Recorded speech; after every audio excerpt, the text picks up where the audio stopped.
ഈശോ മിശിഹായ്ക്ക് സ്തുതിയായിരിക്കട്ടെ. ഇപ്പോഴും എപ്പോഴും സ്തുതിയായിരിക്കട്ടെ. പരിശുദ്ധ ജപമാല രാജ്ഞിക്കൊപ്പം എന്ന ഈ ശുശ്രൂഷയിൽ നമുക്ക് പ്രത്യേകമായിട്ട് നമ്മ മാതാവിനോട് പ്രാർത്ഥിക്കാം. നമ്മുടെ കുടുംബങ്ങളെല്ലാം നമ്മൾ സമർപ്പിച്ചുകൊണ്ടും ജപമാല ചൊല്ലിയും മാതാവിൻ്റെ വ്യത്യസ്തമായ പ്രാർത്ഥനകൾ നമ്മൾ അനുഷ്ഠിച്ചും സുഹൃദേവങ്ങൾ ചൊല്ലിയും സൽക്രിയകൾ അനുഷ്ഠിച്ചുമൊക്കെയാണ് നമ്മൾ ഈ ദിവസങ്ങളെല്ലാം മുൻപോട്ട് പോന്നിരുന്നത്. പ്രത്യേകമായിട്ട് പരിശുദ്ധ ദൈവമാതാവിൻ്റെ മാധ്യസ്ഥം തേടിക്കൊണ്ട് മാതാവിനോട് ചേർന്ന് നമുക്ക് പ്രാർത്ഥിക്കാം.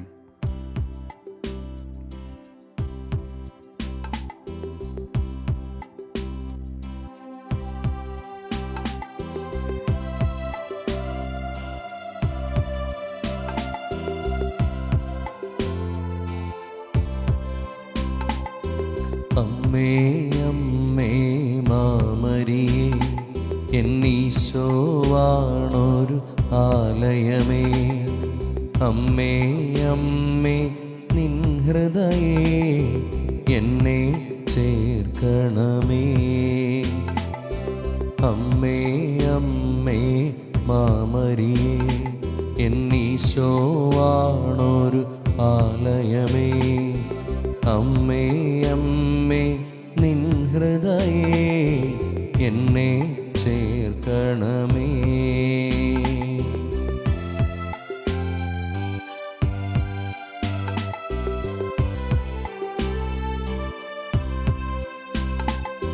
ജപമാല കയ്യിലെടുക്കും ഞാനമ്മതൻ കയ്യിൽ പിടിക്കും. സുവിശേഷം കോർത്തോരാ നൂലിൽ ഞാൻ ജീവിതം കോർത്തിന്നു നൽകും. ജപമാല കയ്യിലെടുക്കും ഞാനമ്മതൻ കയ്യിൽ പിടിക്കും. സുവിശേഷം കോർത്തോരാ നൂലിൽ ഞാൻ ജീവിതം കോർത്തിന്നു നൽകും. മാമരിയേ, എന്നീശോവാണൊരു ആലയമേ. അമ്മേ അമ്മേ നിൻ ഹൃദയേ, എന്നെ ചേർക്കണമേ.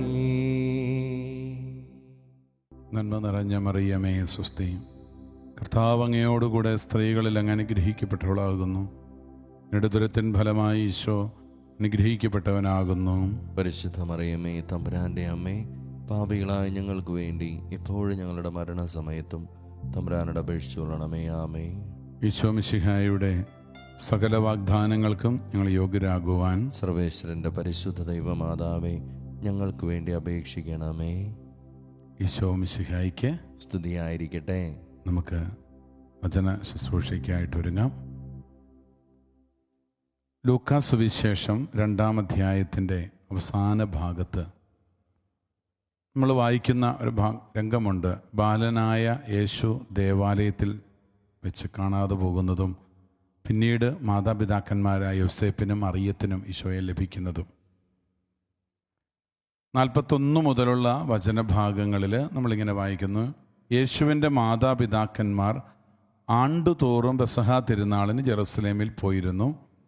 അവന് 12 വയസ്സായപ്പോൾ പതിവനുസരിച്ച് അവർ തിരുനാളിന് പോയി. തിരുനാൾ കഴിഞ്ഞ് അവർ മടങ്ങിപ്പോന്നു. എന്നാൽ ബാലനായ യേശു ജെറുസലേമിൽ തങ്ങി. മാതാപിതാക്കന്മാർ അത് അറിഞ്ഞില്ല. അവൻ യാത്രാസംഘത്തിൻ്റെ കൂടെ കാണും എന്ന് വിചാരിച്ച് അവർ ഒരു ദിവസത്തെ വഴി പിന്നിട്ടു. ബന്ധുക്കളെയും പരിചയക്കാരുടെയും ഇടയിൽ അന്വേഷിച്ച് കാണായികയാൽ യേശുവിനെ തിരക്കി അവർ ജെറുസലേമിലേക്ക് തിരിച്ചുപോയി. 3 ദിവസങ്ങൾക്ക് ശേഷം അവർ അവനെ ദേവാലയത്തിൽ കണ്ടെത്തി. പരിശുദ്ധ ദൈവമാതാവിൻ്റെ 7 വ്യാകുലങ്ങളിലെ 3-ാമത്തെ വ്യാകുലം എന്ന് വിശേഷിപ്പിക്കുന്നത് ഈ തിരുക്കുമാരനെ ദേവാലയത്തിൽ വെച്ച് കാണാതെ ആയ സംഭവമാണ്. ഇപ്പം ഇതിനു മുമ്പുള്ള മറ്റ് 2 വ്യാകുലങ്ങളുടെ സമയത്തും നമുക്കറിയാം, പരിശുദ്ധ അമ്മ ശിമയോൻ ദീർഘദർശിയിൽ നിന്ന് ഈ നിൻ്റെ ഹൃദയത്തിലൂടെ ഒരു വാൾ കടക്കും എന്ന പ്രവചനം കേൾക്കുമ്പോഴും ഈജിപ്തിലേക്ക് പലായനം ചെയ്യാൻ ദൈവദൂതന് പറയുമ്പോഴും ഈ 2 സാഹചര്യത്തിലും പുത്രനായ ഈശോ കൂടെയുണ്ട്, അല്ലെങ്കിൽ ദൈവം തന്നെ കൂടെയുള്ള സമയമാണ്. കാരണം ദൈവത്തിൻ്റെ സാന്നിധ്യമുണ്ട് അവർ ഈ വ്യാകുലങ്ങൾ, ഈ ദുഃഖങ്ങളൊക്കെ കേൾക്കുമ്പോൾ. പക്ഷേ ദൈവം നഷ്ടമായത് സമയത്തുള്ള വ്യാകുലം എന്ന് പറഞ്ഞത് കൂടെ തിരുക്കുമാരനില്ലാത്തൊരവസ്ഥയാണ്. ദൈവം തന്നെ നഷ്ടപ്പെട്ട ഒരവസ്ഥ.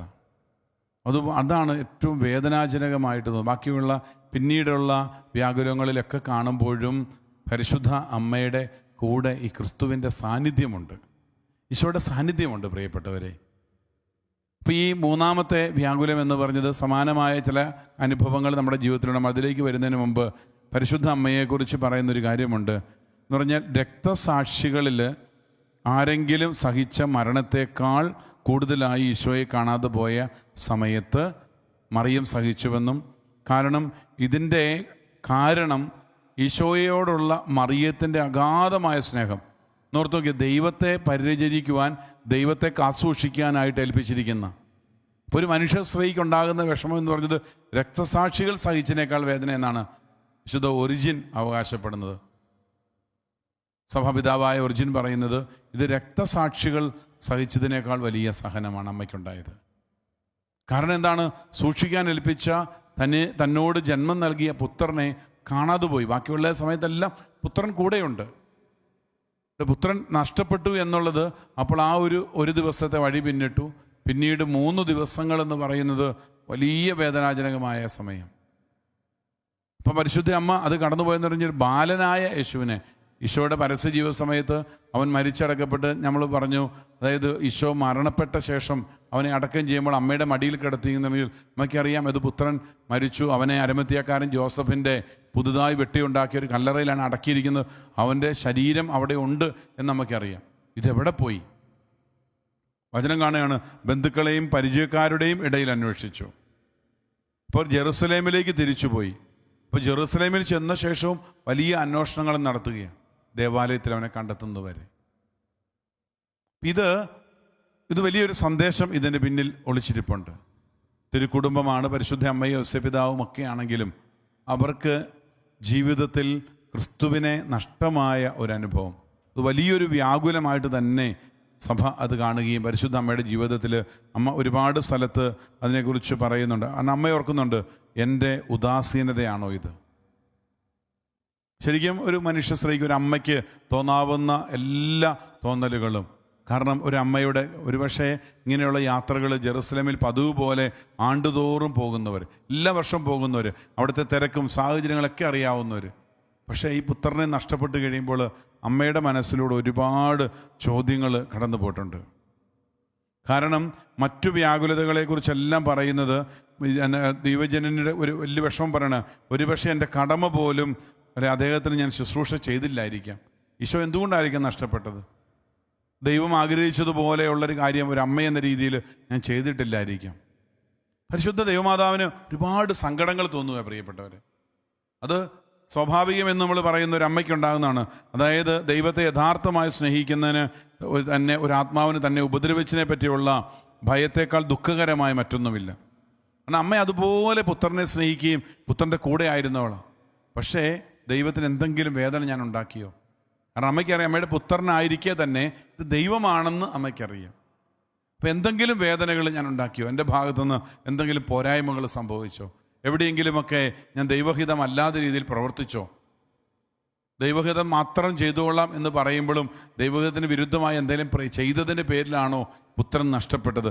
ഇത്തരത്തിലുള്ള ഒരുപാട് സങ്കടങ്ങളിലൂടെ അമ്മ കടന്നു പോകുന്നുണ്ട്. കാരണം പരിശുദ്ധ അമ്മ കുറ്റപ്പെടുത്തുന്നതിന് അല്ല ഉദ്ദേശിക്കുന്നത്. കാരണം എന്തുകൊണ്ടാണ് നിൻ്റെ പിതാവ് ഞാനും നിന്നെ ദുഃഖസമേതം അന്വേഷിച്ചുവല്ലോ എന്ന് സങ്കടപ്പെടുന്നത്? അത് വാക്കുകൾ കൊണ്ട് കുറ്റപ്പെടുത്തുകയല്ല, ഈശോയുടെ നേരെയുള്ള സ്നേഹത്താൽ അമ്മ ഈ അപ്രത്യക്ഷപ്പെടലിൽ അമ്മ അനുഭവിച്ച മഹാദുഃഖത്തെ അമ്മ പ്രദർശിപ്പിക്കുകയാണ്. അതായത് ഈശോയെ കുറ്റപ്പെടുത്തുമല്ലത്. ഞങ്ങൾ ഒരുപാട് ദുഃഖം അനുഭവിച്ചു, അതിന് കാരണക്കാർ ഞങ്ങൾ തന്നെയാണ്. പ്രിയപ്പെട്ടവരെ, ദൈവസാന്നിധ്യത്തിൻ്റെ ആത്മീയ മാധുര്യം അനുഭവിച്ച ശേഷം അത് നഷ്ടപ്പെടുന്നവരെ ആശ്വസിപ്പിക്കാൻ ഈ വ്യാകുലത വളരെ ഉപകരിക്കും. ഹല്ലേലൂയ. എന്ന് പറഞ്ഞാൽ ദൈവത്തിൻ്റെ സാന്നിധ്യം അനുഭവിച്ചത് നമ്മൾ ഇന്ന്, അതായത് ഒരിക്കലും ദൈവത്തെ അറിയാത്തവരല്ല, ഒരിക്കലും ദൈവത്തെ അറിയത്തില്ല. ശരിക്കും ദൈവത്തിൽ നിന്നുള്ള എല്ലാ പ്രതിഫലങ്ങളും സ്വീകരിച്ച് എല്ലാ കൃപാവരങ്ങളിലും ജീവിച്ച് വളരെ കാലമായിട്ട് വർഷങ്ങളായിട്ട് ശുശ്രൂഷ ചെയ്ത് പോയവരെ, അല്ലാതെ നിരീശ്വരവാദികളായി ജനിച്ചവരോ അല്ലെങ്കിൽ അപ്രകാരമുള്ള കുടുംബ സാഹചര്യത്തിൽ വളർന്നവരോ ഒരിക്കലും ദൈവത്തെ അറിയാത്തവരില്ല. ശരിക്കും ദൈവത്തിൻ്റെ കൂടെ നടന്നിട്ട് ദൈവസാന്നിധ്യം നഷ്ടപ്പെട്ടവർ. പഴയ നിയമത്തിൽ ഒരു സംഭവം കാണുന്നുണ്ട്. ന്യായാധിപന്മാരുടെ പുസ്തകം 16-ാമത്തെ അധ്യായത്തിൽ ശക്തരിൽ ശക്തനായ സാംസന്റെ ജീവിതം പറഞ്ഞിട്ട് പറയുകയാണ്. സാംസൺ ഒരു പാപിനിയായ സ്വൈരിണിയായ ഒരു സ്ത്രീയുമായി കൂട്ടായി. വലിയ ശക്തനായിരിക്കുന്ന ഈ സാംസനെ തകർക്കുവാൻ ഫിലിസ്ത്യർ ഒരു മാർഗം കണ്ടെത്തിയത് ഈ സ്ത്രീ വഴിയായിട്ട് സാംസന്റെ ശക്തിയുടെ കേന്ദ്രം അറിയുക, സാംസണെ ഏതെങ്കിലും വിധത്തിൽ നശിപ്പിക്കുക. ആ രീതിയിൽ എന്നിട്ട് സാംസണുമായിട്ട് അവൾ സൗഹൃദമായി സാംസന്റെ കൂട്ടത്തിൽ പാപം ചെയ്യുന്നൊരവസ്ഥയുണ്ടായി. സാംസന്റെ ശക്തിയെക്കുറിച്ച് എന്താണെന്നറിയാൻ അവൾ പലതവണ സാംസനെ പ്രലോഭിപ്പിക്കുകയാണ്. അങ്ങനെ പലതിൽ നിന്നും സാംസൺ രക്ഷപ്പെട്ടു. അവസാനമായിട്ട് വചനം പറയാണ്, അവൾ അവനെ മടിയിൽ കിടത്തി ഉറക്കി. എന്നിട്ട് ശല്യം സഹിക്കുക വയ്യാതെ വന്നപ്പോൾ, കാരണം ഒരുപാട് തവണ അവളെ പല രീതിയിൽ അസഹ്യപ്പെടുത്താൻ തുടങ്ങി. അങ്ങനെ പല രീതിയിൽ ഇവളുടെ ചോദ്യങ്ങൾ സഹിക്കുക വയ്യാതെ വന്നപ്പോൾ സ്നേഹത്തിൻ്റെ മരണത്തിന് തുല്യമായി അവളുടെ അലട്ടൽ, വചനം പറയാണ്, അവളുടെ അലട്ടൽ സാംസണ് മരണത്തിന് തുല്യമായി. അവൻ രഹസ്യം തുറന്നു പറഞ്ഞു, ക്ഷൗരക്കത്തി എൻ്റെ തലയിൽ സ്പർശിച്ചിട്ടില്ല. ജനനം മുതൽ ഞാൻ ദൈവത്തിന് നാസീവ്രതക്കാരനാണ്. അപ്പം ജനനം മുതൽ ദൈവത്തിന് നാസീവ്രതക്കാരൻ, ജനനം മുതൽ ദൈവത്തിന് പ്രിയപ്പെട്ടവനായി വളർന്നവൻ, അതായിരുന്നു സാംസൺ. അതുകൊണ്ടാണ് സാംസന്റെ ശക്തി മുഴുവൻ ഈ ക്ഷൗരക്കത്തി തൊടാത്ത. ജനനം മുതൽ അവൻ നാസീവ്രതക്കാരനും ദൈവത്തിന് പ്രിയപ്പെട്ടവനുമായിരുന്നു. ഇങ്ങനെയുള്ള ഒരുപാട് ജന്മങ്ങളുണ്ട് നമുക്ക് ഈ ലോകത്തിൽ. ദൈവത്തിന് പ്രിയപ്പെട്ടതായിരുന്ന കുടുംബം, ദൈവത്തിന് പ്രിയപ്പെട്ടതായിരുന്ന സമൂഹങ്ങൾ, ദൈവത്തിന് പ്രിയപ്പെട്ടതായിരുന്ന ദേശങ്ങൾ, ഇടവകകൾ, അങ്ങനെ ഉണ്ടായിരുന്ന വൈദികര്, സമർപ്പിതര്, ശുശ്രൂഷകര്, വലിയ ലോകം എല്ലായിടത്തും പോയി ശുശ്രൂഷ ചെയ്തിരുന്നവർ, ദൈവത്തിന് പ്രിയപ്പെട്ടവരായിരുന്നവർ. അതാണ് ദലീലോട് പറയുന്നത്, മരണത്തിന് തുല്യമായി അവൻ രഹസ്യം തുറന്നു പറഞ്ഞു. അതായത് ഞാൻ ദൈവത്തിന് നാസീവ്രതക്കാരനാണ്, ദൈവത്തിന് വളരെ പ്രിയപ്പെട്ടവനാണ്, ജനനം മുതലേ അതാണ്. എന്നിട്ട് ഈ രഹസ്യം അറിയുമ്പോൾ പറയണ, എൻ്റെ ശക്തി നഷ്ടപ്പെട്ട് ഞാൻ മനുഷ്യരെ പോലെയാവും എന്ന് പറഞ്ഞാൽ ഒരു ദൈവികമായ സംരക്ഷണമുള്ള ദൈവദത്തമായ കഴിവുള്ളവൻ ഈ രഹസ്യം തുറന്നു പറഞ്ഞാൽ, അല്ലെങ്കിൽ ഈ രഹസ്യം എൻ്റെ ശക്തി പോയാൽ ഞാൻ സാധാരണക്കാരനെ പോലെയാവും. പിന്നെ എനിക്ക് എൻ്റെ വ്യാകുലതകളും എൻ്റെ അസ്വസ്ഥതകളും ഒക്കെ കൂടിക്കൊണ്ടിരിക്കും. ഇത് സാംസൺ അറിയാം. പക്ഷേ അലട്ടൽ ജീവിതത്തിൽ എങ്ങനെയാണ്, ചില ജീവിതങ്ങൾ നമ്മൾ ഓർക്കുമ്പോൾ എന്താണ്, ചില സാഹചര്യങ്ങൾ വന്നു കഴിഞ്ഞപ്പോൾ അതിൻ്റെ സമ്മർദ്ദം കൊണ്ട്, ചില ബന്ധങ്ങളുടെ സമ്മർദ്ദം കൊണ്ട്, ചില സൗഹൃദങ്ങളുടെ പേരിൽ, ചില ജീവിതത്തിൽ ചില പാപത്തോട് തോന്നുന്ന താല്പര്യങ്ങൾ, സമ്പത്തിനോട് തോന്നുന്ന വ്യഗ്രതകൾ, ചില തകർച്ചകൾ നേരിട്ട് കഴിയുമ്പോൾ അതിങ്ങനൊരു അലട്ടൽ പോലെയായി മാറും മനുഷ്യ ജീവിതത്തിൽ. ആളുകളെ സംബന്ധിച്ച് വലിയൊരു തകർച്ചയായി തീരുന്ന നമ്മളെന്നറിയോ, എങ്ങനെയെങ്കിലും അതിൽ നിന്ന് രക്ഷപ്പെടാൻ വേണ്ടി ദൈവത്തെ തള്ളിപ്പറയുന്നൊരവസ്ഥ. ഇതാണ് സാംസന്റെ ജീവിതത്തിൽ കാണുന്നത്. എന്നിട്ട് അങ്ങനെ അസഹ്യപ്പെടുത്താൻ തുടങ്ങി. അവൾ അവനെ മടിയിൽ കിടത്തി ഒരാളെ കൊണ്ട് അവൻ്റെ തലയിലെ 7 മുടിച്ചുരുളുകളും ക്ഷൗരം ചെയ്യിപ്പിച്ചു. അതിനുശേഷം അവൾ അവനെ അസഹ്യപ്പെടുത്താൻ തുടങ്ങി. അതായത് മദ്യപിച്ച് മതോന്മത്തനായി അവളുടെ മടിയിൽ കിടന്ന് ഉറങ്ങിക്കഴിഞ്ഞപ്പോൾ അവനെ അസഹ്യപ്പെടുത്താൻ അവൻ്റെ ശക്തി അവനെ വിട്ടുപോയി. അവൾ പറഞ്ഞു, സാംസൺ, ഫിലിസ്ത്യർ നിന്നെ ആക്രമിക്കാൻ വരുന്നു. അപ്പോൾ അവൻ ഉറക്കമുണർന്നു പറഞ്ഞു, മറ്റവസരങ്ങളിൽ എന്ന പോലെ തന്നെ ഞാൻ രക്ഷപ്പെടും, എന്നെ തന്നെ സ്വതന്ത്രനാക്കും എന്ന് പറഞ്ഞാൽ ഈ ഒരു അവസരത്തിലും സാംസൺ പറയുന്നത് എന്താണ്, മറ്റവസരങ്ങളിൽ ഞാൻ എങ്ങനെ രക്ഷപ്പെട്ടോ അതുപോലെ തന്നെ ഈ അവസരത്തിലും ഞാൻ രക്ഷപ്പെടും. അപ്പോൾ നല്ലൊരു ആത്മവിശ്വാസമുണ്ട്. കാരണം എന്താ, ജനനം മുതൽ അവൻ നാസീവ്രതക്കാരനാണ്, കർത്താവിൻ്റെ കൂടെ നടന്നവനാണ്. അവനറിയാം അവൻ്റെ ശക്തി കൊണ്ടല്ല, അവൻ്റെ കഴിവുകൊണ്ട് ഇത്രയും മാത്രം ഒരു ധീരതയോടെയുള്ള കാര്യങ്ങൾ ചെയ്യാൻ പറ്റുമോ, യുദ്ധം ചെയ്യാൻ പറ്റുമോ, അവൻ്റെ ശക്തി കൊണ്ടല്ല എന്ന് സാംസണ് നല്ല വ്യക്തമായിട്ട് അറിയാം. എപ്പോഴും ആ രീതിയിൽ അന്നും അതുപോലെ തന്നെ അവളോട് പറഞ്ഞു, ഫിലിസ്ത്യരല്ല ആര് വന്നാലും ഞാൻ രക്ഷപ്പെടും, കർത്താവ് എന്നെ കരങ്ങളിൽ നിന്ന് രക്ഷപ്പെടുത്തും. പക്ഷെ തൊട്ടടുത്തുള്ള വചനമാണ് നമുക്ക് വളരെ വേദനിപ്പിക്കുന്നൊരു വചനം. വചനം എഴുതി വെക്കാണ്, കർത്താവ് തന്നെ വിട്ടുപോയ കാര്യം സാംസൺ അറിഞ്ഞില്ല. കർത്താവ് തന്നെ വിട്ടുപോയ കാര്യം സാംസൺ അറിഞ്ഞില്ല. ഫിലിസ്ത്യർ അവനെ പിടിച്ചുകൊണ്ട് കണ്ണ് ചൂടുന്നെടുത്ത് ഗാസായിലേക്ക് കൊണ്ടുപോയി ഓട്ടുചങ്ങലം കൊണ്ട് ബന്ധിച്ച് കാരാഗ്രഹത്തിലാക്കി മാവ് പൊടിക്കുന്ന ജോലിയിൽ ഏർപ്പെടുത്തി. എന്നാൽ മുണ്ടനത്തിന് ശേഷം അവൻ്റെ തലയിൽ മുടി വളർന്നുകൊണ്ടിരുന്നു. പക്ഷേ സാംസന്റെ ശക്തി നഷ്ടപ്പെട്ടു. കർത്താവ് അവനെ വിട്ടുപോയ കാര്യം സാംസൺ അറിഞ്ഞിരുന്നില്ല. ഇതുപോലെ തന്നെയാണ് ചില കുടുംബങ്ങളിൽ. തിരുക്കുടുംബത്തിന് സംഭവിച്ചത് 3 ദിവസം ഉണ്ണീശോയെ നഷ്ടപ്പെട്ടതാണെങ്കിൽ സാംസനെ സംബന്ധിച്ച് ഒരു ജീവിതകാലം അത്രയും കർത്താവിൻ്റെ കൂടെ നടന്നിട്ട് ചില പാപിനികളുടെ കൂട്ടുകെട്ടുകൾ, ചില ബന്ധങ്ങൾ വഴിയായിട്ട് സാംസന് തൻ്റെ ശക്തി നഷ്ടപ്പെട്ടു പോവുകയാണ്. പ്രിയപ്പെട്ടവർ, ഇതുപോലെയാണ് ഒരുപാട് ജീവിതങ്ങളിൽ കർത്താവിൻ്റെ കൂടെ നടന്ന നല്ലതായിട്ട് പ്രാർത്ഥിച്ചുകൊണ്ടിരുന്ന വീടുകൾ.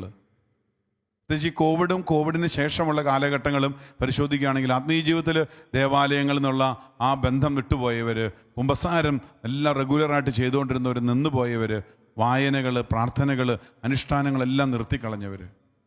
അപ്പോൾ അവരറിയുന്നില്ല കർത്താവ് അവരെ വിട്ടുപോയെന്നുള്ളത്. കർത്താവ് ഇല്ലാത്ത ശുശ്രൂഷകൾ ഇന്ന് പലരും ചെയ്തുകൊണ്ടിരിക്കുന്നുണ്ട്.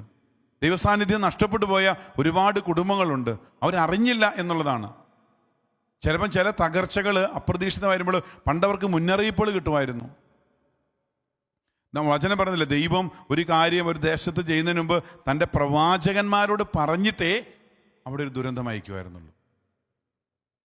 അപ്പോൾ പലപ്പോഴും ഈ പ്രവാചകന്മാരുടെ ദൈവസാന്നിധ്യം നഷ്ടപ്പെട്ടു പോയി കഴിഞ്ഞപ്പോൾ അവരറിയുന്നില്ല വലിയൊരു ദുരന്തം വന്നെന്നുള്ളത്. സാമുവേൽ പ്രവാചകന്റെ പുസ്തകത്തിൽ ഇസ്രായേലിൻ്റെ ആദ്യ രാജാവായിരുന്ന സാവൂളിൻ്റെ കാര്യത്തെക്കുറിച്ച് പറയുന്നുണ്ട്. അതായത് ദാവീദിൻ്റെ മേൽ അഭിഷേകം വന്നു. സാമുവേൽ ഈ ദാവീദിനെ സഹോദരന്മാരുടെ മുമ്പിൽ വെച്ച് കുഴലിൻ്റെ തൈലം കൊണ്ട് അഭിഷേകം ചെയ്തു. അന്ന് മുതൽ കർത്താവിൻ്റെ ആത്മാവ് ശക്തമായിട്ട് ദാവീദിൽ ആവസിക്കുന്നു. സാമുവേൽ റാമായിലേക്ക് മടങ്ങിപ്പോയ ശേഷം എന്ത് ചെയ്തു? ഈ സാവൂള് ചിന്തിക്കുമ്പോൾ ദാവീദ് വളരെ പ്രബലനാകുന്നതും ദാവീദിനെ ഓർത്ത് സാവൂളിന് അസൂയ ഉണ്ടാവുകയാണ്. മറ്റൊന്നൊരു പാപമാണ് സാംസന്റെ ജീവിതത്തിൽ ഒരു പാപമാണ്. മറ്റൊരു രീതിയിലുള്ള ഒരു ശരീരത്തിൻ്റെ പാപാവസ്ഥകളാണെങ്കിൽ ഇവിടെ സാവൂൾ രാജാവിനുണ്ടാകുന്നത് തൻ്റെ പിൻഗാമിയായി വരേണ്ട ദാവീദിനോടുണ്ടാകുന്ന ഒരു അസൂയ. 16-ാമത്തെ അധ്യായത്തിൻ്റെ 14-ാമത്തെ വാക്യം പറയാണ്, കർത്താവിൻ്റെ ആത്മാവ് സാവൂളിനെ വിട്ടുപോയി, അവിടുന്ന് അയച്ച ഒരു ദുരാത്മാവ് അവനെ പീഡിപ്പിച്ചു. അപ്പം ആ സമയത്താണ് ദാവീദ് വരുന്നതൊക്കെ. അപ്പോൾ സാവൂളിൻ്റെ ജീവിതത്തിൽ തകർച്ചകൾ ആരംഭിച്ചു കഴിഞ്ഞപ്പോൾ വചനഭാഗം പറയാണ്, കർത്താവിൻ്റെ ആത്മാവ് സാവൂളിനെ വിട്ടുപോയി. ഇതുപോലെ ദൈവം വിട്ടുപോയ അനുഭവങ്ങൾ ഒരുപാട് കുടുംബങ്ങളിലുണ്ട്. പ്രിയപ്പെട്ടവരെ, ഇന്ന് പരിശുദ്ധ അമ്മയോട് ചേർന്ന് നമ്മൾ പ്രാർത്ഥിക്കുന്നതും ഇന്ന് നിയോഗം വെക്കുന്നതൊക്കെ ഇങ്ങനെ ശുശ്രൂഷാ തലങ്ങളിൽ ഒരു കാലഘട്ടത്തിൽ വിളങ്ങി നിന്നിരുന്നവർ, ദേവാലയത്തിലെ ശുശ്രൂഷകളിൽ ഇടവകളിലൊക്കെ സജീവമായി നിന്നിരുന്ന കുടുംബങ്ങൾ, ചില വ്യക്തികൾ സമർപ്പണ ജീവിത വഴികളിൽ വളരെ ആക്റ്റീവായിരുന്നുണ്ട്. ഏതു ജോലിയും അധികാരികളെ ഏൽപ്പിക്കുന്നത് വളരെ സന്തോഷത്തോടെ, ഒരു മടിയും കൂടാതെ, പരാതി കൂടാതെ ചെയ്തുകൊണ്ടിരിക്കുന്നവർ പലരും ഇന്ന് പിൻവലിഞ്ഞു. അവർ തിരിച്ചറിയേണ്ട ഒരു കാര്യം എന്നുള്ളത്, കർത്താവിൻ്റെ സാന്നിധ്യം നഷ്ടപ്പെട്ടാൽ, പ്രാർത്ഥന കുറഞ്ഞു പോയാൽ, വിശുദ്ധി നഷ്ടമായാൽ ഈ ശക്തി ചോർന്നു പോകുന്ന ഒരവസ്ഥ. പരിശുദ്ധ അമ്മയുടെ ഏറ്റവും വലിയൊരു വ്യാകുലം ഇതാ, എൻ്റെ ഭാഗത്ത് എന്ത് കുറവാണ് സംഭവിച്ചത്. അതൊരു അടയാളമായിട്ടോ അല്ലെങ്കിൽ നമ്മൾ അത് ധ്യാനിക്കുന്ന എങ്ങനെയാണ്? കാരണം ഈശോയെ കണ്ടുമുട്ടാൻ നമുക്കറിയാം ഒരു മാനുഷിക നന്മകളും ഒക്കെ നമുക്ക് ആവശ്യമുണ്ടെന്നില്ല, ദൈവത്തിൻ്റെ സാന്നിധ്യം മതി. അപ്പം ദുഃഖസമേതം നിന്നെ ഞങ്ങൾ അന്വേഷിച്ചു എന്ന് പറഞ്ഞ മറിയത്തെ പോലെ കുരിശുകളുടെയും പ്രായശ്ചിത്തത്തിൻ്റെയും മധ്യേ നമ്മൾ അദ്ദേഹത്തെ തേടണം. പരിശുദ്ധ അമ്മ ഈ ദുഃഖത്തോടെ, അപ്പം ശരിക്കും നഷ്ടപ്പെട്ടു പോയവർ കണ്ടെത്താൻ എന്ത് ചെയ്യണ്ടേ? ശരിക്കും വേദനയോടുകൂടി തന്നെ തിരിച്ചു വരണം.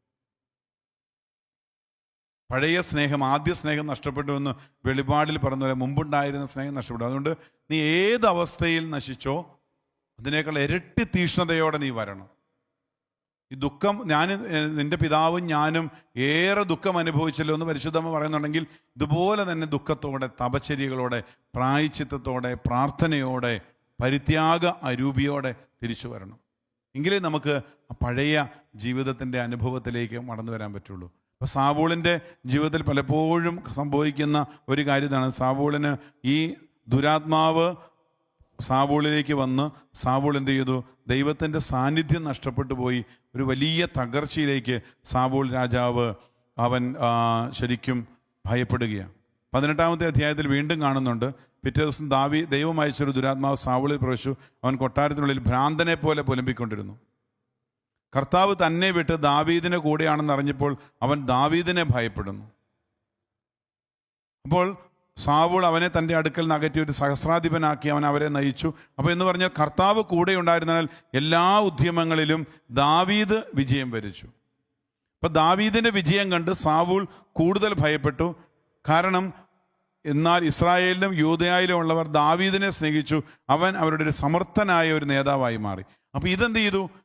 തന്നേക്കാൾ ഇസ്രായേൽ ജനം സാവൂളിനേക്കാൾ കൂടുതൽ ദാവീദിനെ ഇഷ്ടപ്പെടാൻ തുടങ്ങിയപ്പോൾ. ഇതൊക്കെ ഇന്ന് കാണുന്നുണ്ട് പലയിടങ്ങളിലും. പലരുടെ ജീവിതത്തിലുണ്ടായതെന്നറിയോ? തന്നേക്കാൾ പ്രിയപ്പെട്ടതായിട്ട് മറ്റുള്ളവരെ അംഗീകരിക്കുന്ന കാണുമ്പോൾ ഈ സാവൂളിനുണ്ടായ സമാനമായ ചിന്താഗതികൾ ഇന്നുണ്ടാകുന്നുണ്ട്. കുടുംബത്തിൽ സഹോദരങ്ങൾക്കിടയിൽ അതുണ്ടാകുന്നുണ്ട്. പഴയ നിയമത്തിൽ നമ്മൾ കാണുന്നുണ്ട്, ജോസഫിനോട് പിതാവായ യാക്കോബിന് കൂടുതൽ സ്നേഹം തോന്നിയപ്പോൾ സഹോദരങ്ങൾക്കെല്ലാം അവനോട് അമർഷം തോന്നുന്നു.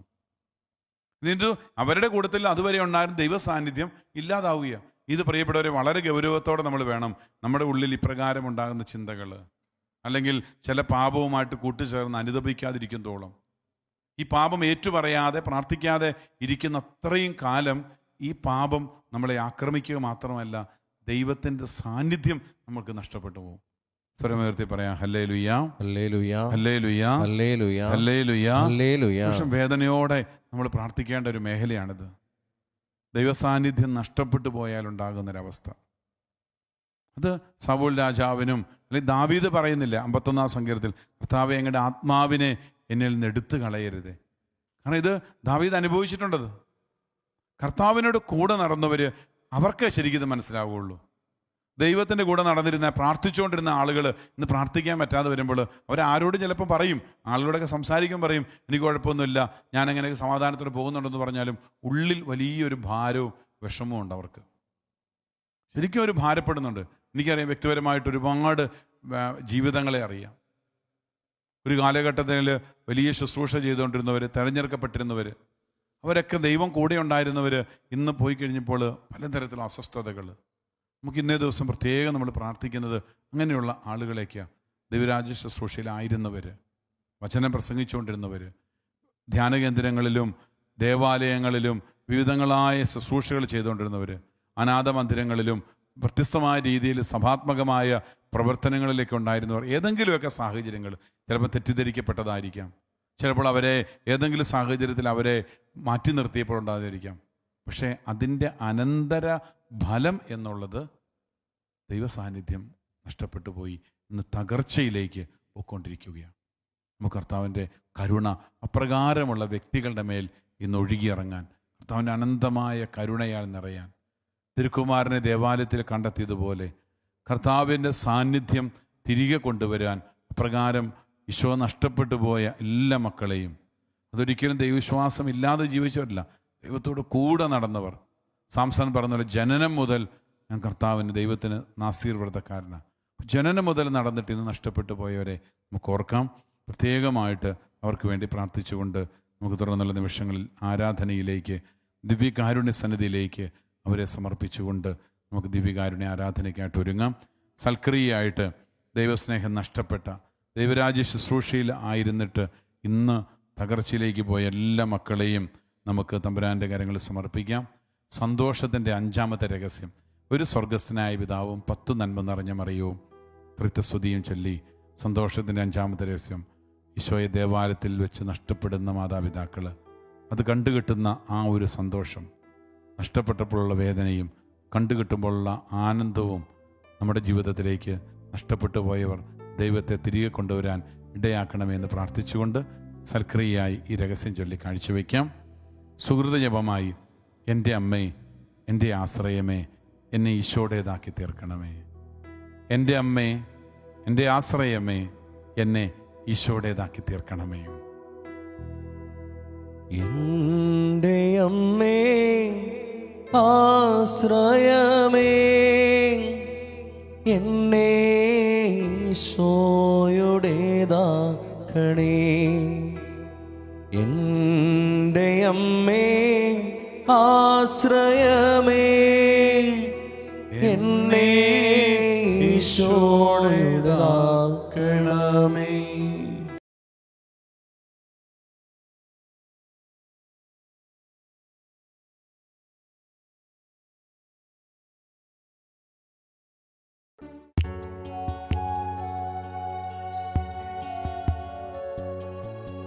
ദിവ്യകാരുണ്യനാഥ, ഞങ്ങളെയും ഞങ്ങളുടെ പ്രിയപ്പെട്ടവരെയും ഈ രാത്രിയിലും സായാഹ്നത്തിലും മധ്യാഹ്നത്തിലും പ്രഭാതത്തിലുമൊക്കെ ഞങ്ങളോടൊപ്പമായിരിക്കുന്ന ഒരു സ്നേഹ സാന്നിധ്യം ഞങ്ങൾ കൊതിക്കുകയാണ്. ഈശോ നഷ്ടപ്പെടാതിരിക്കാൻ, ഈശോയുടെ കൂടെ ആയിരിക്കാൻ ഞങ്ങൾ ആഗ്രഹിക്കുകയാണ്, പ്രാർത്ഥിക്കുകയാണ്. പലപ്പോഴും ഈശോയെ നിന്റെ സന്നിധിയിൽ നിന്ന് ഞങ്ങൾ ഓടി ഒളിക്കുന്നു. നിന്നിൽ നിന്ന് അകന്നിരിക്കുവാനും ലോകത്തിൻ്റെ മായാമോഹങ്ങളിലേക്ക് വീഴുവാനുമായിട്ടാണ് ഞങ്ങളേറെ ആഗ്രഹിക്കുന്നത്. നശ്വരമായ മോഹങ്ങളാണ് പലപ്പോഴും ഞങ്ങളെ നയിക്കുന്നത്. അനശ്വരമാകുന്ന നിത്യതയോളം പോകുന്ന അവിടുത്തെ സന്നിധിയിലായിരിക്കുവാൻ എപ്പോഴും ഞങ്ങൾക്ക് താല്പര്യമുണ്ടാകുന്നില്ല. ദിവ്യകാരുണ്യം ഏറ്റവും നിന്ദിക്കപ്പെടുന്നതും അപമാനിക്കപ്പെടുന്നതും ആർക്കും വേണ്ടാത്തൊരു വസ്തു പോലെ പലപ്പോഴും മാറ്റിവെക്കപ്പെടുന്നതും ഞങ്ങൾ കണ്ടിട്ടുണ്ട്. ദിവ്യസക്രാരികളിൽ ഏകനായി വസിക്കുന്ന ഈശോയുടെ ഭാരം, തൻ്റെ പ്രിയപ്പെട്ട മക്കളുടെ സാന്നിധ്യമില്ലാതെ ഒറ്റയ്ക്കായിരിക്കുന്ന കർത്താവിനെ ഞങ്ങൾ ഓർക്കുന്നു. കർത്താവെ, ഇന്ന് ഈ മാധ്യമങ്ങളിലൂടെ എല്ലാം ഈശോയുടെ സാന്നിധ്യം നിറയുമ്പോൾ എല്ലായിടത്തേക്കും ഈ ദിവ്യകാരുണ്യത്തിൻ്റെ ചൈതന്യം നിറയട്ടെ. കർത്താവ് എല്ലായ്പ്പോഴും കൂടെ വസിക്കട്ടെ. എമ്മാവുസിലേക്ക് പോയ ശിഷ്യന്മാരും കർത്താവിനോട് ആവശ്യപ്പെട്ടൊരു കാര്യം ഇതേ ഉള്ളൂ. ഹൃദയം ജ്വലിച്ചപ്പോൾ, വചനം വ്യാഖ്യാനിക്കപ്പെട്ടപ്പോൾ കൂടെ നടന്നത് കർത്താവാണെന്ന് തിരിച്ചറിഞ്ഞില്ലെങ്കിലും അവര് പറയുക, നാഥാ കൂടെ വസിക്കണം. തുറന്നാണ് അപ്പം വാഴ്ത്തി വിഭജിക്കുമ്പോൾ ഈ അപ്പം മുറിച്ചപ്പോൾ അവർ ഈശോയെ തിരിച്ചറിയുന്നത്. പരിശുദ്ധ കുർബാനയുടെ സാന്നിധ്യത്തിൽ ഇരിക്കുമ്പോൾ, ആരാധനയിൽ പങ്കെടുത്ത് പ്രാർത്ഥിച്ചുകൊണ്ടിരിക്കുമ്പോൾ പ്രിയപ്പെട്ട ദൈവമക്കളെ നാം തിരിച്ചറിയണം, ഹൃദയം ജ്വലിക്കണം. കർത്താവിനെ നോക്കിക്കൊണ്ട് പറയണം, കർത്താവെ കൂടെ വസിക്കണം. ഈ നഷ്ടമാകുന്ന നിമിഷങ്ങൾ ഞങ്ങളുടെ വലിയ തകർച്ചകളാണ്. തിരുക്കുടുംബം നേരിട്ട വലിയൊരു വേദനയാണല്ലോ. കൂടെയുണ്ടായിരുന്ന ക്രിസ്തുവിനെ, ബാലനായ യേശുവിനെ ദേവാലയത്തിൽ വെച്ച് നഷ്ടപ്പെടുന്നത്. 3 ദിവസങ്ങളോളം പരിശുദ്ധ അമ്മയും ഔസേപ്പിതാവും ഉണ്ണീനെ തേടി അലഞ്ഞത്. ബാക്കിയുള്ള എല്ലാ വ്യാകുലങ്ങളുടെയും കൂടെ കർത്താവ് ഉണ്ടായിരുന്നു. എന്നാൽ ദേവാലയത്തിൽ വെച്ച് ശിശുവായ ബാലനായ ഉണ്ണിയെ നഷ്ടപ്പെടുമ്പോൾ അവർക്കുണ്ടായ തകർച്ച എന്നുള്ളത് കർത്താവ് കൂടെയില്ലാത്ത ഒരു സഹനമായിരുന്നു. ഈശോയെ, ഞങ്ങളുടെ കൂടെ വസിക്കണമേ. എപ്പോഴും സഹനത്തിൻ്റെ നാൾ വഴികളിലും ജീവിതത്തിൻ്റെ തകർച്ചകളിലും കൈപ്പേറിയ അനുഭവങ്ങളിലും അവിടെ നിന്ന് എപ്പോഴും കൂടെ ഉണ്ടാകണമേ എന്ന് ഞങ്ങൾ പ്രാർത്ഥിക്കുന്നു.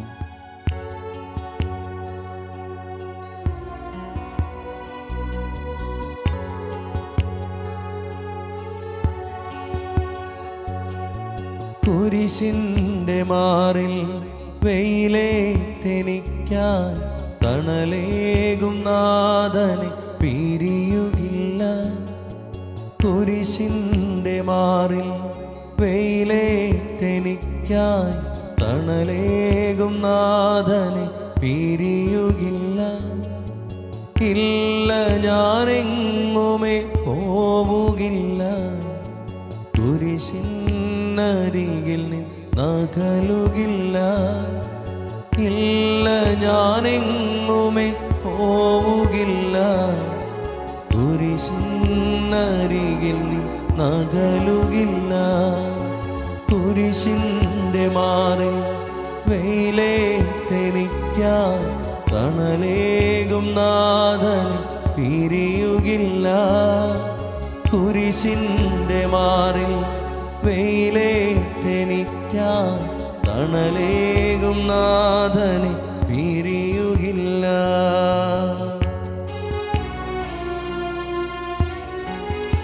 പരിശുദ്ധ പരമ ദിവ്യകാരുണ്യ ഈശോയ്ക്ക് എന്നേരവും ആരാധനയും സ്തുതിയും പുകഴ്ചയും ഉണ്ടായിരിക്കട്ടെ. പരിശുദ്ധ പരമ ദിവ്യകാരുണ്യ ഈശോയ്ക്ക് എന്നേരവും ആരാധനയും സ്തുതിയും പുകഴ്ചയും ഉണ്ടായിരിക്കട്ടെ. പരിശുദ്ധ പരമ ദിവ്യകാരുണ്യ ഈശോയ്ക്ക് എന്നേരവും ആരാധനയും സ്തുതിയും പുകഴ്ചയും ഉണ്ടായിരിക്കട്ടെ. ദിവ്യകാരുണ്യ സന്നിധിയിലായിരിക്കുമ്പോൾ പ്രത്യേകമായിട്ട് ഈശോയോട് വളരെ വേദനയോടെ ആവശ്യപ്പെടാം. കർത്താവേ, അങ്ങ് ഞങ്ങളുടെ ഭവനത്തിൽ നിന്ന് ഒരിക്കലും പോകരുതേ. അങ്ങ് കൂടെയില്ലെങ്കിൽ ഞങ്ങളുടെ യാത്രകളെല്ലാം വലിയ തകർച്ചയിൽ എത്തിച്ചേരും. അങ്ങ് കൂടെയില്ലെങ്കിൽ ഞങ്ങളുടെ കുടുംബം വലിയ പ്രതിസന്ധികളിലൂടെ കടന്നു പോകേണ്ടി വരും. അങ്ങയെ നഷ്ടപ്പെടുക എന്നുള്ളത്, പരിശുദ്ധ അമ്മയെക്കുറിച്ച് വിശുദ്ധ ഒരിജിൻ എന്ന സഭാപിതാവ് പറയുന്നത് ഞങ്ങൾ ശ്രവിക്കുകയുണ്ടായി. രക്തസാക്ഷികൾ അനുഭവിച്ചതിനേക്കാൾ വലിയ വേദനയാണ് പരിശുദ്ധ അമ്മ മാതാവ് തൻ്റെ കൂടെയുണ്ടായിരുന്ന തിരുക്കുമാരൻ നഷ്ടപ്പെട്ടപ്പോൾ അനുഭവിച്ചത്. കാരണം അത്രയ്ക്ക് സ്നേഹവും വാത്സല്യവും കരുതലുമായിരുന്നു അമ്മയ്ക്ക് ഉണ്ണിയോടുണ്ടായിരുന്നത്. അത്രമാത്രം ഒരു സ്നേഹത്തിലേക്ക്, ഈശോയുമായിട്ട് അത്രമാത്രം വ്യക്തിപരമായ ഒരു ബന്ധത്തിലേക്ക്, അടുപ്പത്തിലേക്ക് കടന്നു വരുവാനായിട്ട് ഈശോയെ ഞങ്ങൾ ആഗ്രഹിക്കുന്നു. നമുക്ക് ഈ ജപമാല രാജ്ഞിക്കൊപ്പം എന്ന ശുശ്രൂഷയിലൂടെ കടന്നു പോകുമ്പോൾ പരിശുദ്ധ അമ്മയുടെ മാധ്യസ്ഥം എത്രമാത്രം തേടുന്നോ അത്രയ്ക്കും അമ്മ ഈശോയിലേക്ക് നമ്മളെ എത്തിച്ചേർക്കും. അമ്മയെ മാധ്യസ്ഥം തേടി പ്രാർത്ഥിക്കുമ്പോൾ, അമ്മയെ സ്നേഹിക്കുമ്പോൾ, അമ്മയുടെ മാധ്യസ്ഥത്തിന് ചേർന്ന വിധം ജീവിക്കുമ്പോൾ ഈ അമ്മ ഈശോയിലേക്ക് എത്തിക്കുന്നത്. ഒരിക്കലും ഈശോയെ നഷ്ടമാകാത്ത രീതിയിൽ കൂടെ ചേർത്ത് നിർത്തും അമ്മ. അമ്മ മാതാവിനോട് നമുക്ക് പ്രാർത്ഥിക്കാം. അമ്മേ മാതാവേ, ഇതുപോലെ വേദനിക്കുന്ന കർത്താവ് നഷ്ടപ്പെട്ട ഒരുപാട് കുടുംബങ്ങൾ, ഇന്നും അതറിയാതെ ജീവിക്കുന്ന ഒരുപാട് പേരുണ്ട്. ദിവികാരുണ്യ സന്നിധിയിലായിരിക്കുമ്പോൾ നമ്മളെ തന്നെ ഒന്ന് പരിശോധിക്കാം. ഒരു ആത്മശോധനയ്ക്ക് നമുക്ക് വിധേയമാക്കാം. കർത്താവ് നഷ്ടപ്പെട്ടത് അറിയാതെ ജീവിക്കുന്ന പല കുടുംബങ്ങളുണ്ട്. കർത്താവ് നഷ്ടപ്പെട്ടു എന്നറിയാതെ ഇന്നും ഈ ലോകത്തിൻ്റെതായ രീതിയിൽ ജീവിക്കുന്ന സമർപ്പിതരും വൈദികരും ഒക്കെയുണ്ട്. തങ്ങൾ ചെയ്യുന്നതാണ് ശരി, തങ്ങളുടെ യാത്രകളെല്ലാം നേരായ വഴിക്കാണ്, വഴി തെറ്റി എന്നുള്ള യാതൊരു ബോധ്യവുമില്ലാതെ അവരുടെ വഴി ശരിയായ വഴിയിലൂടെയാണ് എന്ന് കരുതി പോകുന്നവരുണ്ട്. അവർക്ക് വേണ്ടി പ്രത്യേകം ഇന്ന് പ്രാർത്ഥിക്കണം പ്രിയപ്പെട്ടവരെ. കാരണം ദൈവസാന്നിധ്യം നഷ്ടപ്പെട്ട ജീവിതങ്ങൾ, ശക്തി ചോർന്നു പോയത് അറിയാതെ പിന്നെയും ഫിലിസ്തരെ ആക്രമിക്കാൻ പോയ സാംസണ് സമാനമായി തീരുന്ന ജീവിതങ്ങളുണ്ട്. പണ്ടുണ്ടായിരുന്ന കൃപകളും പഴയ പ്രാർത്ഥനകളും, അല്ലെങ്കിൽ എനിക്ക് ഉണ്ടായിരുന്ന ശക്തിയും ആത്മീയ ജീവിതമൊക്കെ, എൻ്റെ കുർബാനയും എൻ്റെ പ്രാർത്ഥനയും സന്ധ്യാപ്രാർത്ഥനകളുമൊക്കെ ദൈവസാന്നിധ്യം ഉണ്ടെന്ന് കരുതിക്കൊണ്ട് പല തിന്മകളെ നേരിടാൻ പോകുന്നവർ തിരിച്ചറിയുന്നില്ല കർത്താവിൻ്റെ സാന്നിധ്യം ആ ഭവനത്തിൻ്റെ പടിയിറങ്ങി എന്നുള്ളത്. പല ഹൃദയങ്ങളിലും ഇന്നും മരവിച്ച അവസ്ഥയാണെങ്കിലും അവർ കരുതുന്നത് കർത്താവ് കൂടെയുണ്ടെന്നുള്ള. ഈശോയോട് പ്രാർത്ഥിക്കണം പ്രത്യേകമായിട്ട്. കർത്താവെ, പ്രകാരമുള്ളവർക്ക് അവരുടെ ആത്മീയ നയനങ്ങൾ അവിടുന്ന് തുറക്കണം, അവരുടെ അന്ധത അവിടുന്ന് മാറ്റണം. കാരണം അവരുടെ ആന്തരിക നേത്രങ്ങൾ അടഞ്ഞു പോയിരിക്കുന്നു. കർത്താവിൻ്റെ സാന്നിധ്യം നഷ്ടപ്പെട്ടുവെന്ന് തിരിച്ചറിയാതെ ബാഹ്യലോകത്തിലൂടെ യാത്ര ചെയ്യുകയാണ് അവർ. അവർക്കായിട്ടാണ് ഈശോയെ ഞങ്ങൾ ഇന്ന് പ്രത്യേകം പ്രാർത്ഥിക്കുന്നത്. കർത്താവ് നഷ്ടപ്പെട്ടെന്നറിയാതെ ജീവിക്കുന്ന ആളുകൾ, ചില ബന്ധങ്ങളിലൂടെ, ചില പാവാവസ്ഥകളിലൂടെ കടന്നുപോയപ്പോൾ, ചില തഴക്കദോഷങ്ങളുമായി കൂട്ടുചേർന്നപ്പോൾ, ദൈവകൽപ്പനകൾ ലംഘിച്ചപ്പോൾ, കർത്താവിൻ്റെ സ്നേഹത്തിൽ നിലനിൽക്കാത്തത് മൂലം ഇന്ന് തകർച്ച നേരിടുന്ന മക്കളെ ഈശോയുടെ സന്നിധിയിലേക്ക് ഞങ്ങൾ ഓർക്കുന്നു. കാരണം കർത്താവ് കൂടെയില്ലെങ്കിൽ ആ ഭവനത്തിൻ്റെ നാശം എത്രയും വേഗം സംഭവിക്കും. അതാണ് പറഞ്ഞത്, പാറമേലല്ലാത്ത പണിതുയർത്തിയ ഭവനങ്ങൾ, മണൽപ്പുറത്ത് പണിത വീടുകൾ അത് തകരും. കാറ്റടിക്കുമ്പോൾ, കൊടുങ്കാറ്റടിക്കുമ്പോൾ, വെള്ളപ്പൊക്കമുണ്ടാകുമ്പോൾ, മഴ പെയ്യുമ്പോൾ അത് തകരും. അതിൻ്റെ തകർച്ച വലുതായിരിക്കും. ഈശോയെ, പ്രകാരം തകരുവാനല്ലല്ലോ ഞങ്ങളുടെ ജീവിതങ്ങളെ അവിടുന്ന് പ്രത്യേകമായിട്ട് ഈ ഭൂമിയിൽ ഉറപ്പിച്ചു നിർത്തിയിരിക്കുന്നത്. രാത്രിയിലും ഈ ആരാധന പങ്കെടുത്തുകൊണ്ട് പ്രഭാതത്തിൽ പ്രാർത്ഥിക്കുന്നവരും, മധ്യാഹ്നത്തിൽ ഈ ശുശ്രൂഷയിൽ പങ്കെടുത്ത് പ്രാർത്ഥിക്കുന്ന കുടുംബങ്ങളിലേക്ക് എല്ലാം ഈ ദിവ്യകാരുണ്യത്തിൻ്റെ സാന്നിധ്യം നിറഞ്ഞ് കർത്താവ് കൂടെ വസിക്കുന്നൊരനുഭവം എല്ലാ മക്കളിലേക്ക് നിറയട്ടെ. ശുശ്രൂഷ ജീവിതത്തിൽ ഒരു കാലഘട്ടങ്ങളിൽ വളരെ ശോഭിച്ചിരുന്ന വ്യക്തികൾ, സമുന്നതമായ ശ്രേഷ്ഠമായ സ്ഥാനം വഹിച്ചിരുന്നവർ ഇന്ന് കർത്താവിനെ നഷ്ടപ്പെട്ട് കർത്താവിൻ്റെ ആത്മാവ് വിട്ടുപോയതറിയാതെ ഇന്നും ജീവിക്കുന്നവർ, അല്ലെങ്കിൽ അത് നഷ്ടപ്പെട്ടതിൻ്റെ വേദനയിൽ കഴിയുന്ന എല്ലാ മക്കൾക്ക് വേണ്ടി ഞങ്ങളെയും കരങ്ങൾ ഉയർത്തി ഈശോയെ ആരാധിച്ചുകൊണ്ട് അവരിലേക്ക് ഒരു ആത്മാവിൻ്റെ ശക്തിയും അഭിഷേകവും നിറയുവാൻ ഞങ്ങൾ പ്രാർത്ഥിക്കുകയാണ്. Hallelujah, hallelujah. ഈശോയെ ആരാധന, ആരാധന, ആരാധന. ഈശോയെ ആരാധന, ആരാധന, ആരാധന. ഹല്ലേലൂയ, ഹല്ലേലൂയ, ഹല്ലേലൂയ. ഈശോയെ ആരാധന, ആരാധന, ആരാധന, ആരാധന. ഈശോയെ ഞങ്ങൾ ആരാധന. കർത്താവേ, പ്രാർത്ഥിക്കാൻ സാധിക്കാതിരിക്കുന്ന എല്ലാ മക്കളിലേക്കും കർത്താവേ, അവിടുത്തെ സാന്നിധ്യം നഷ്ടപ്പെട്ടു പോയവരിലേക്ക്, ശക്തി ചോർന്നു പോയവരിലേക്ക്, ജീവിതത്തിന്റെ പലതരത്തിലുള്ള പ്രതിസന്ധികളിൽ പെട്ടുപോയവര്, പാപാവസ്ഥയിൽ വീണുപോയവര്, അവർക്കെല്ലാം വേണ്ടി ഞങ്ങൾ പ്രാർത്ഥിക്കുകയാണ്. കർത്താവേ, കുടുംബങ്ങളിലായിരിക്കുന്നവർ തങ്ങളുടെ പ്രിയപ്പെട്ടവർക്ക് വേണ്ടി കരങ്ങളെ ഉയർത്തി പ്രാർത്ഥിക്കാം. ഞങ്ങളുടെ ജീവിതത്തിൽ ദൈവ സാന്നിധ്യം നഷ്ടപ്പെട്ടു പോയവരെ പ്രത്യേകം അനുസ്മരിച്ചുകൊണ്ട് അവർക്കായി ഈ ആരാധനയിൽ ദിവ്യകാരുണ്യനാഥന്റെ സന്നിധിയിൽ നമുക്ക് പ്രാർത്ഥിക്കാം.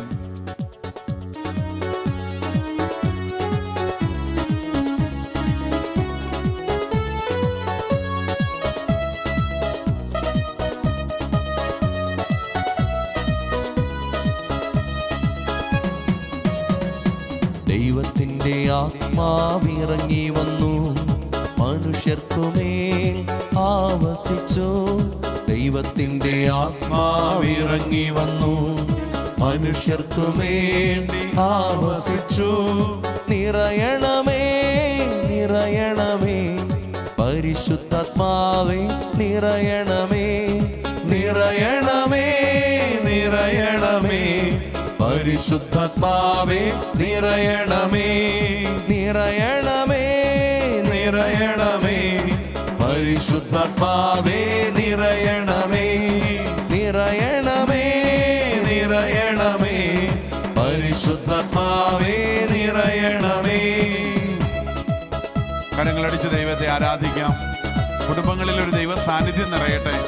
ദിവ്യകാരുണ്യത്തിന്റെ ആരാധനയുടെ നിമിഷങ്ങളിൽ നമ്മുടെയൊക്കെ ജീവിതങ്ങളിൽ ഹൃദയം ജ്വലിക്കട്ടെ.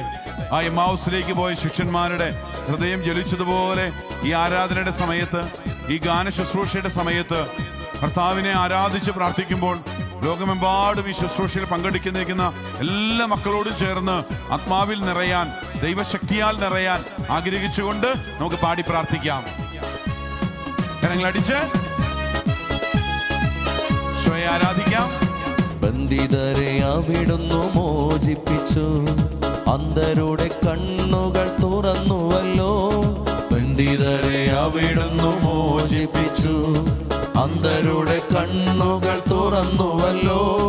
അടിമകൾ ക്രിസ്തുവിൽ സ്വതന്ത്രരായി, പുതുവത്സരത്തിൻ സ്വരം മുഴങ്ങി. അടിമകൾ ക്രിസ്തുവിൽ സ്വതന്ത്രരായി, പുതുവത്സരത്തിൻ സ്വരം മുഴങ്ങി. നിറയണമേ, നിറയണമേ, പരിശുദ്ധാത്മാവേ നിറയണമേ, നിറയണമേ, നിറയണമേ, പരിശുദ്ധാത്മാവേ നിറയണമേ, നിറയണമേ, നിറയണമേ, പരിശുദ്ധാത്മാവേ നിറയണമേ. കരങ്ങളടിച്ച് ഈശോയെ ആരാധിക്കാം. ദൈവത്തിന്റെ ആത്മാവ് നിറയാൻ കുടുംബങ്ങളിലും പ്രത്യേകിച്ചും ആശുപത്രികളിലായിരിക്കുന്നവര്, ഈശോയുടെ സാന്നിധ്യം, കർത്താവ് ഞങ്ങളെ വിട്ടുപോയി, ഈ കർത്താവിന്റെ സാന്നിധ്യമില്ല, എല്ലാ രീതിയിലും നശിച്ചു എന്ന് കരുതിയിരിക്കുന്ന ജീവിതങ്ങളെ ശക്തിപ്പെടുത്തുവാൻ ദൈവത്തിന്റെ ആത്മാവ് നിറയാൻ നമുക്ക് ആഗ്രഹിച്ചുകൊണ്ട് പാടി പ്രാർത്ഥിക്കാം. യേശുവിന്റെ നാമത്തിൽ പ്രാർത്ഥിക്കുന്നു, അവിടുത്തെ നാമത്തിൽ ശാസിക്കുന്നു. യേശുവിന്റെ നാമത്തിൽ പ്രാർത്ഥിക്കുന്നു, അവിടുത്തെ നാമത്തിൽ ശാസിക്കുന്നു. അന്ധകാരമേ, ബന്ധനങ്ങളെ യേശുവിന്റെ നാമത്തിൽ വിട്ടുമാറുക. അന്ധകാരമേ, ബന്ധനങ്ങളെ യേശുവിന്റെ നാമത്തിൽ വിട്ടു. കരങ്ങൾ ഉയർത്തി, കരങ്ങൾ അടിച്ച്. നിറയണമേ, നിറയണമേ, പരിശുദ്ധാത്മാവേ നിറയണമേ, നിറയണമേ, നിറയണമേ, പരിശുദ്ധാത്മാവേ നിറയണമേ, നിറയണമേ, നിറയണമേ, പരിശുദ്ധാത്മാവേ നിറയണമേ, നിറയണമേ, നിറയണമേ, പരിശുദ്ധാത്മാവേ നിറയണമേ, പരിശുദ്ധാത്മാവേ നിറയണമേ, പരിശുദ്ധാത്മാവേ ഇരുകരങ്ങളും ഉയർത്തി വിളിക്കട്ടെ. ആരാധന പരിശുദ്ധാത്മാവേ നിറയണമേ, നിറയണമേ, നിറയണമേ, നിറയണമേ. ഹല്ലേലൂയ, ഹല്ലേലൂയ, ഹല്ലേലൂയ, ഹല്ലേലൂയ.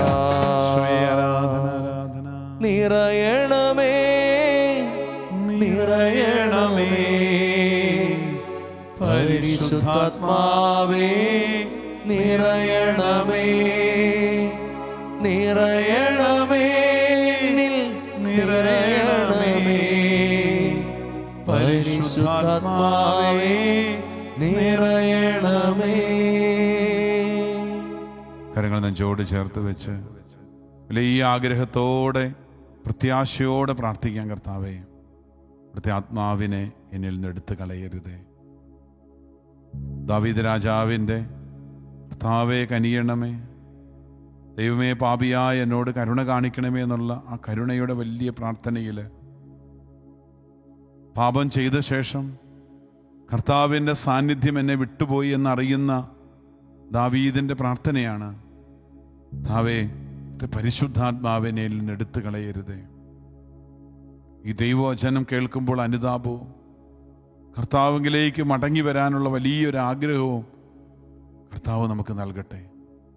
കർത്താവിൻ്റെ പരിശുദ്ധ സ്നേഹം നമ്മുടെ കുടുംബങ്ങളെ പൊതിയട്ടെ. ഒരിക്കലും വിട്ടുമാറിപ്പോകാത്ത ഒരു സുഹൃത്തായി, കർത്താവ് കൂടെ വസിക്കുന്ന ഒരു സാന്നിധ്യമായി ഈശോ മാറട്ടെ. കാരണം തമ്പുരാൻ്റെ വേദനയാണ് പ്രിയപ്പെട്ടവരെ. 2000 വർഷത്തെ ദിവ്യകാരുണ്യ സാന്നിധ്യത്തിന് ശേഷവും ഇന്ന് അറിയപ്പെടാത്തവനാണ് കർത്താവ് പലർക്കും. പരിശുദ്ധ കുർബാനയിൽ അവിടുന്ന് ഉണ്ടെന്ന് അറിയാതെയാണ് പലരും ഇന്ന് ഈ കുർബാന സ്വീകരിക്കുന്നത്. പരിശുദ്ധ കുർബാനയിൽ ദിവ്യകാരുണ്യത്തിൻ്റെ ജീവിക്കുന്ന സാന്നിധ്യമാണെന്ന് അറിഞ്ഞിട്ടും അതിലേക്ക് കയറിപ്പോകാത്തവർ, ദിവ്യകാരുണ്യ സന്നിധിയിലേക്ക് പോകാത്തവരാണ് ഭൂരിപക്ഷത്തിലധികവും. കർത്താവ് ഇവിടെ വിസ്മൃതന, പരിത്യക്തന, ദൃശ്യമായ വിധത്തിൽ തൻ്റെ ജനത്തിൻ്റെ മധ്യേ ആയിരിക്കുവാനും അങ്ങനെ അവർ തന്നെ സമീപിക്കുന്നതും കാണാനാണ്, ദിവ്യകാരുണ്യത്തിൻ്റെ മുഖത്തിൽ അവർ നിശബ്ദരായി ആരാധിച്ചുകൊണ്ടിരിക്കുന്ന കാണാനാണ് കർത്താവ് ആഗ്രഹിക്കുന്നത്. പക്ഷേ എല്ലായിടത്തും കർത്താവ് പരിത്യക്തനായിരിക്കുന്നു. തൻ്റെ ദിവ്യകാരുണ്യ ചാപ്പലുകളിൽ കർത്താവ് എഴുന്നള്ളിയിരിക്കുന്നത് തൻ്റെ ജനത്തിൻ്റെ കണ്ണുനീരൊപ്പാനാണ്, തൻ്റെ ജനത്തിൻ്റെ കൂടെ ആയിരിക്കാനാണ്. പക്ഷേ അവിടെ അവൻ വിസ്മരിക്കപ്പെട്ടിരിക്കുന്നു, പരിത്യക്തനായി, ഒറ്റപ്പെട്ട് ഒഴിവാക്കപ്പെട്ടിരിക്കുന്നത്. പരിശുദ്ധ കുർബാനയായി കർത്താവ് വന്നത് തൻ്റെ ജനത്തിൻ്റെ കൂടെ ആയിരിക്കാനാണ്. യുഗാന്ത്യം വരെ കൂടെ ആയിരിക്കുമെന്നുള്ള ഉറപ്പ് അവിടുന്ന് നൽകുന്നത് ഈ പരിശുദ്ധ കുർബാനയിലൂടെയാണ്. പ്രധാനമായും പരിശുദ്ധ അമ്മ, ദിവ്യകാരുണ്യത്തിൻ്റെ അമ്മ പറയുന്നുണ്ട്, എൻ്റെ പരിശുദ്ധ കുർബാനയിൽ, എൻ്റെ പുത്രൻ്റെ കുർബാനയിൽ അവിടുന്ന് സന്നിഹിതനാകുമ്പോൾ ഞാനും അവിടെയുണ്ട്. ഓരോ ദിവസവും അൾത്താരയിൽ മുറിക്കപ്പെടുമ്പോൾ എൻ്റെ ഹൃദയവും മുറിക്കപ്പെടുകയാണ്. കാൽവരിയിലെ ആ കുരിശിൽ അവൻ അർപ്പിച്ച ബലി തന്നെയാണ് ഓരോ കുർബാനയിലും നടക്കുക. അപ്പോൾ പരിശുദ്ധ അമ്മയുടെ സാന്നിധ്യം ഓരോ പരിശുദ്ധ കുർബാനയുടെ സമയത്തുമുണ്ട്.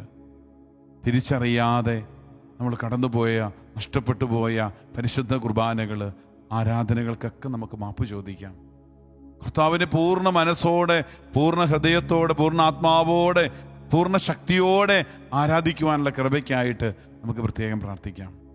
കാരണം വിളിച്ചാൽ അവൻ നമ്മുടെ സമീപത്തേക്ക് ഓടിയെത്തും. നമ്മൾ പാടി പ്രാർത്ഥിക്കാറില്ലേ, ഒന്ന് വിളിച്ചാൽ ഓടി എൻ്റെ അരികിലെത്തുന്ന സ്നേഹം. അതാ ഈ പരിശുദ്ധ കുർബാന. അതാണ് കർത്താവിൻ്റെ സ്നേഹം. നഷ്ടപ്പെട്ടു പോയെങ്കിൽ വേദനിക്കേണ്ട പ്രിയപ്പെട്ട മക്കളെ. തിരികെ അന്വേഷിച്ച് ദേവാലയത്തിലേക്ക് ചെന്ന പരിശുദ്ധ അമ്മയും യോസേപ്പ് പിതാവും ഉണ്ണിയെ ദേവാലയത്തിൽ കണ്ടെത്തി. ഒന്നോടി എൻ്റെ പള്ളിയുടെ അൾത്താര വരെയുള്ളൂ എൻ്റെ കർത്താവിൻ്റെ സാന്നിധ്യം നഷ്ടപ്പെട്ടതിൻ്റെ അകലം. എൻ്റെ ദേവാലയത്തിൻ്റെ പരിശുദ്ധ കുർബാന അർപ്പിക്കപ്പെടുന്ന ആ ബലിപീഠത്തിൻ്റെ അരികിലെത്തിയാൽ ക്രിസ്തുവിനെ നഷ്ടപ്പെട്ടവന് അവനുമായി തിരികെ ഭവനത്തിലേക്ക് യാത്രയാകാം. കാരണം അവൻ നിനക്കത്ര സമീപസ്ഥനാണ്. ഇത്രമാത്രം ദൈവം സമീപസ്ഥനായിരിക്കുന്ന മറ്റൊരു ജനതയില്ല. ഇത്രമാത്രം ദൈവം കൂടെ ഇരിക്കുന്ന മറ്റൊരു സമൂഹമില്ല. ഇത്രമാത്രം കർത്താവ് വ്യക്തിപരമായി സ്നേഹിക്കുന്ന ഒരു സമൂഹമില്ല. പരിശുദ്ധ കുർബാനയിൽ ഈശോയെ തന്നെ ഭക്ഷിക്കുവാൻ, അവൻ്റെ ശരീരവും അവൻ്റെ രക്തവും തന്നെ ഭക്ഷിക്കുവാനും പാനം ചെയ്യുവാനും യോഗ്യത നേടിയ മറ്റൊരു ജനതയില്ല. കർത്താവ് ഇത്രയും സമീപസ്ഥനായിരിക്കുന്ന വേറെ ഏത് ജനതയാണുള്ളത്? ആ കർത്താവിനെ നമുക്ക് സ്നേഹത്തോടെ നമ്മുടെ കുടുംബങ്ങളിലേക്ക് ക്ഷണിക്കാം. ഒന്നു വിളിച്ചാലോടി എൻ്റെ അരികിലെത്തും, ഒന്നു സ്തുതിച്ചാലവനെൻ്റെ മനം തുറക്കും, ഒന്നു കരഞ്ഞാലോ മരിച്ചൻ മിഴി തുടയ്ക്കും. ഓ എത്ര നല്ല സ്നേഹമെൻ്റെ ഈശോ, ഓ എത്ര നല്ല സ്നേഹമെൻ്റെ ഈശോ, ഓ എത്ര നല്ല സ്നേഹമെൻ്റെ ഈശോ. ഒന്നു വിളിച്ചാലോടി എൻ്റെ അരികിലെത്തും, ഒന്നു സ്തുതിച്ചാലവനെൻ്റെ മനം തുറക്കും, ഒന്നു കരഞ്ഞാലോ മരിച്ചൻ മിഴി തുടയ്ക്കും. ഓ എത്ര നല്ല സ്നേഹമെൻ്റെ ഈശോ, ഓ എത്ര നല്ല സ്നേഹമെൻ്റെ ഈശോ, ഓ എത്ര നല്ല സ്നേഹമെൻ്റെ ഈശോ.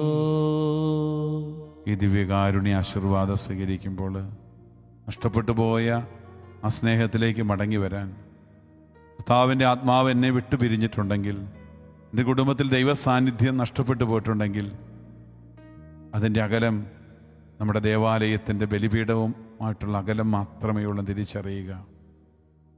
ഒരു നല്ല അനുതാപത്തിലൂടെ, ഒരു നല്ല പരിശുദ്ധ കുർബാന സ്വീകരണത്തിലൂടെ, ദിവ്യകാരുണ്യ സന്നിധിയിലായിരിക്കുന്നതിലൂടെ കർത്താവിൻ്റെ സ്നേഹത്തിലേക്ക് മടങ്ങി വരാൻ നമുക്ക് കഴിയും. അമ്മ നമുക്ക് നൽകുന്ന വലിയൊരു പ്രത്യാശ ഇതാണ്. എൻ്റെ അമ്മേ, എൻ്റെ ആശ്രയമേ, എന്നെ ഈശോയുടേതാക്കി തീർക്കണമേ എന്ന സുഹൃത ജപം പ്രാർത്ഥിച്ചുകൊണ്ട് എൻ്റെ അമ്മയോട് പ്രാർത്ഥിക്കുമ്പോൾ, എൻ്റെ അമ്മയുടെ ആശ്രയിച്ചു കഴിയുമ്പോൾ എൻ്റെ അമ്മ എന്നെ വീണ്ടും ഈശോയുടേതാക്കി തീർക്കും. അമ്മയുടെ മാധ്യസ്ഥം തേടി നമുക്ക് അവനെ ആരാധിക്കാം, അവൻ്റെ ആശീർവാദം സ്വീകരിക്കാം.